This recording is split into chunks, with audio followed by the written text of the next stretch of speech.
Hello, everybody, and welcome back to the Nook Nation podcast. I'm host Bret Inman, and today I am joined by Lakeshore Chinooks Director of Baseball Operations and Corporate Engagement, Harrison Carter. Harrison, tell us what that means. In one sentence, tell us what you do for a job. That is a phenomenal question, and one that I will try to do in one sentence. I think the beauty about Summer League Baseball, really any job in sports, but especially a job like this in this organization, is that you get to wear a lot of different hats. So let's see if I can hit it in one sentence. I work with our coaching staff and general manager on all things baseball operations related, with as far as player recruitment, transaction-wise, really everything that falls under baseball operations. And then on a corporate engagement side, working with all of our sponsors, essentially to make sure that they are happy. Okay, and then when people hear that title of Director of Baseball Operations, what do some people think that you do? They think that it's...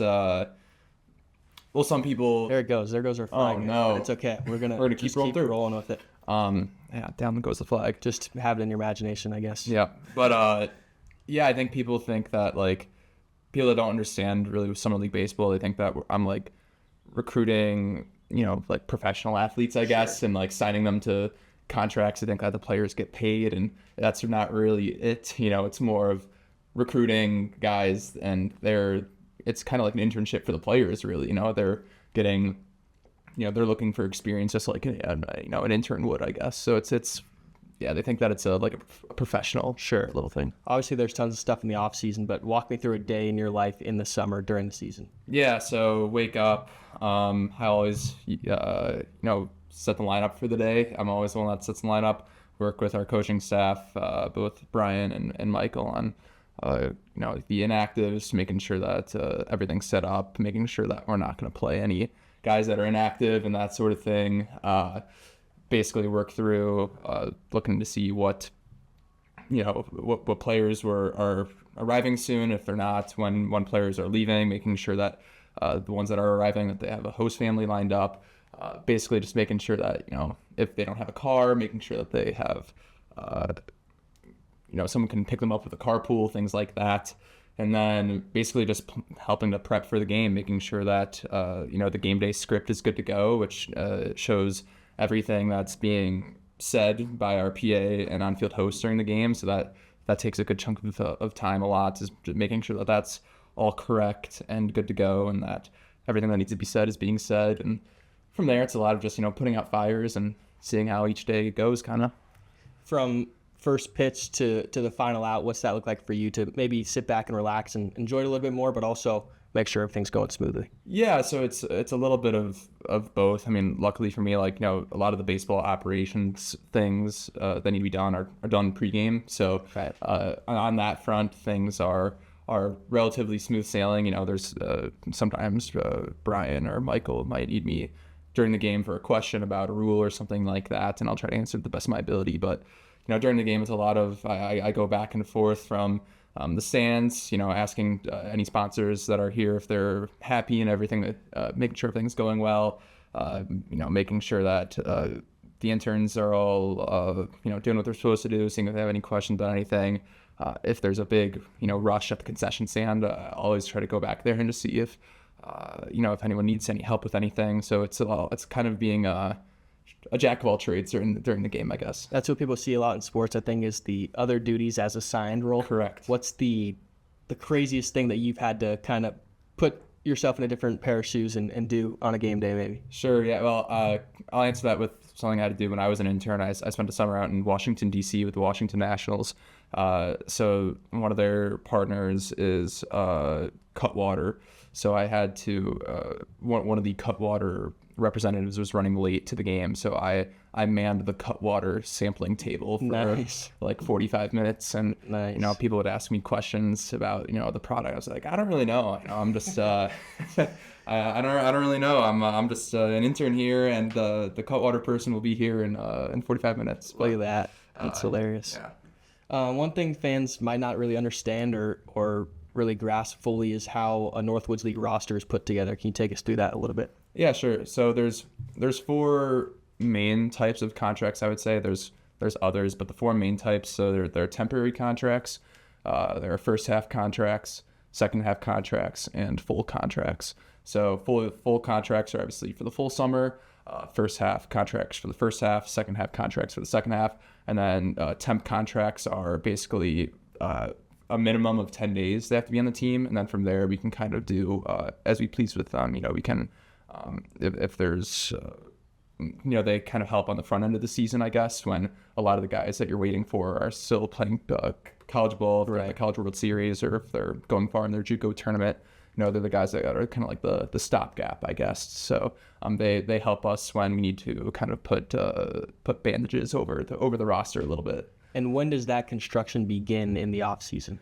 Right away. I mean, I can go back to texts that Michael and Ari, our GM, have had from September, right after the season ends, about guys that we want to keep from the season before and new guys that are coming in. So, I was sending out contracts back in late September of last year. So, it's a fun process, kind of seeing the current iteration of the team and kind of how it changes over the course of the summer, I guess, and over the off season too. Just because a lot of the guys that you're signing back in September, October, they get hurt, they transfer, and their school won't let them play. So there's a lot of those type of things that make the roster construction a really unique experience, I guess. And what's kind of your main point when you talk to these guys of why you should come play for the Chinooks as opposed to maybe other options that they may have? Yeah, I think our facilities are, some of the best in not just Northwoods League, but any summer league baseball. I mean, we're on a really great campus, obviously with great views right over the lake. But they're allowed to use the Concordia weight room, the Concordia Kettles hitting facility. We just treat the players really well. I think we try to give them the best experience possible because, like I said, we know that this isn't their end goal per se. They've got more things on the horizon, hopefully. So we want to do the best job that we can do to help them, I guess, reach the level that they want to reach. So we treat them the best we can. We give them as many amenities as we can. We give them memberships to other weight rooms as well if they want to, not be on campus, and feed them well. And I just think that we do a great job of treating our players, and I hope that they would say the same. When you get guys that either get injured or want to go home, whatever the case may be, when does it get really hectic, and how do you handle that? Yeah, I mean, to be honest, we're kind of approaching the hectic part of the season, which is the end of the first half and the beginning of the second half. So there are guys that are, like I said, Michael and Ari and I were always in communication about what guys are doing. If someone's hurt, hey, like this guy hurt his elbow, we're gonna, he might be down for a couple days, but there's a chance that he might go home if his school shuts down or if the elbow is really bad. So then it's immediately, finding the next guy, because when a guy goes out, someone's always coming in. It's never, there's never really lulls. I'm always looking for new guys. I'm always on the lookout for, what positions might be of need when a guy that has a first half contract is going to leave. So it's, who's going to replace this guy? A little bit more on the personal side of you. Did you always know you wanted to work in sports? Yeah, I think so. It was more, at the beginning, it was kind of like, I don't really know what I want to do. But my older brother was in sports, so I was like, I'll just do what my older brother did. He was in the soccer realm. He worked for the U.S. men's national teams for about a year, and then he went and worked for the New York Red Bulls MLS academy. So he was there for 2 years. So I was always just kind of, I guess I'll see what happens, and then I chose sport management as my major in college, and I guess that kind of just took me here one step after the next. Yeah, and in your time in the Northwoods League, what's been kind of eye-opening or different experiences that you've had that you've really enjoyed and learned a lot from? Like I said, I think it's just the ability to wear a lot of different hats. My internships in college were kind of based around more of the partnership side of things and sponsorship. But now, obviously, being in the baseball operations realm has been a blast. It's been a lot of fun to kind of see all the prep work you have and see it on the field. And additionally, the things I would have never thought that I would get into, I guess, because it's a small front office, right? So everyone gets to have a say in everything. So having say in promotions, like what promo days can we run, having fun ideas about that in the off season, and So it really was eye-opening for me is just how much, I guess, say I get to have over a lot of things, which is a lot of pressure, but it's also a lot of fun at the same time, just being able to just have, say and kind of watch the work that you put in be executed out on the field, whether that's on a promotion side, a sponsorship side, or a player performance side. And would you say that's kind of the most rewarding part of the job, is getting to see your work put into practice and have a product that the fans enjoy? 100%. Yeah. Rewarding part. 100%. Going and seeing hopefully smiling faces in the crowd, because that's what it's all about, is providing entertainment. I guess cheap entertainment, fun for a family. Yeah.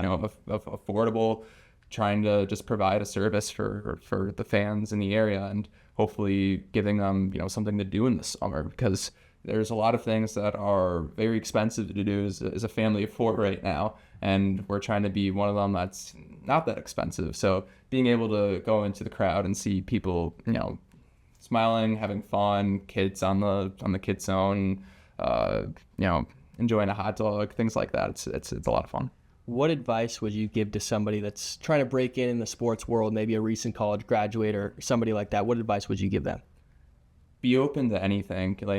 Be open to, I guess that's what this job has taught me the most, is just be open to things that aren't on the, not on the job description, right? Right. That's what I kind of told when I was doing some of the interview process for interns as well, was like, you're going to be asked to do things that aren't on the job description. That's just kind of the nature of sports. You're going to be asked to do things that if you're on the marketing team, you might be asked to help, help out at the concession stand for a little bit, things like that, things that are not on the job description, but it's just kind of sports. You just fill in where you can, you help out where people need help. So I'd say that's my biggest advice, is just be open to try new things, but also be open to doing things that aren't necessarily part of the job that you're either applying to or the job that you're in. I feel like throughout the summer, obviously it hasn't been that long, but I think people enjoy working with you, and you've always got a smile on your face. So how would you describe yourself in a team setting, and how does that make you a fun person to work with? I mean, I just try to have fun. I think that I just try to have fun, because I think that I do my best work when I'm having fun, and I think that it's kind of contagious. I don't think fans want to come to our ballpark and see, a front office and interns that are just kind of moping around, right? I think that it's, I think it helps the organization, and also I want to have a blast. In the end, like, don't treat things too seriously. Like, we're playing baseball on the shore of Lake Michigan. I get to spend the majority of my time in the summer out at a ballpark, right? Like, it's supposed to be fun, so act like it's fun. Don't take things too seriously. Enjoy the summer and the nice weather sometimes.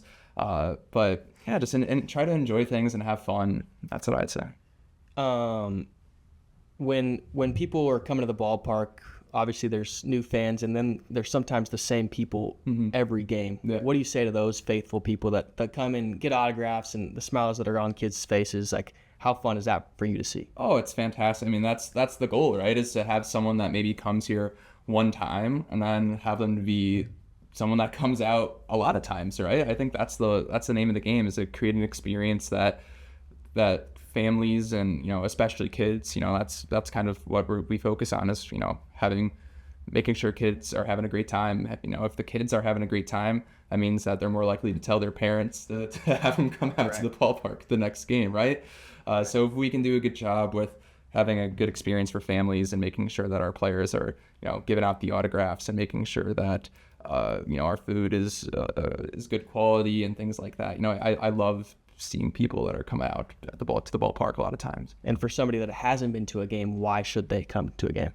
It's a great question. I mean, kind of just some of the bullet points I've listed off already. One, like, we're right on the lake. We're 150 yards from the lake. That's great, awesome view. You can just go walk up to the lake, and then take another 2-minute walk into the ballpark. You're not going to find that really anywhere else. I think we do a great job of entertaining our fans. Right now we have a competitive team right now too. We're trying trying to push a little bit here, but we're 8-2 at home now, so we're playing well at home. So there's a good chance you're going to see a win if you come by.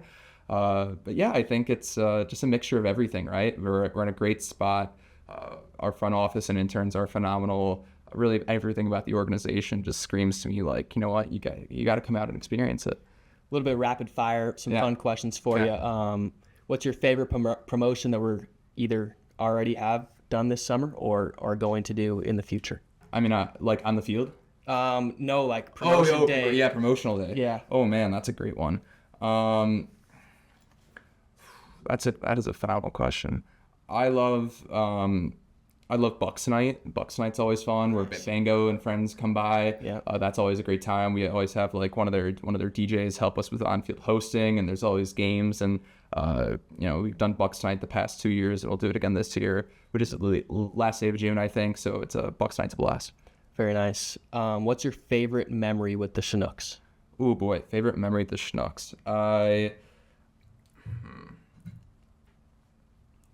See, I've always enjoyed helping out on the mascot side of things. Nice. I think occasionally I like to say that I'm like the fourth or fifth string dill. I'll help out when needed if the others who are much better than me, but if they're unable to, I always fill in. So that's always been a blast. What's your favorite ballpark food? Hot dog. Yeah, classic. What's the most underrated part of Capco Park and this atmosphere? Mm-hmm.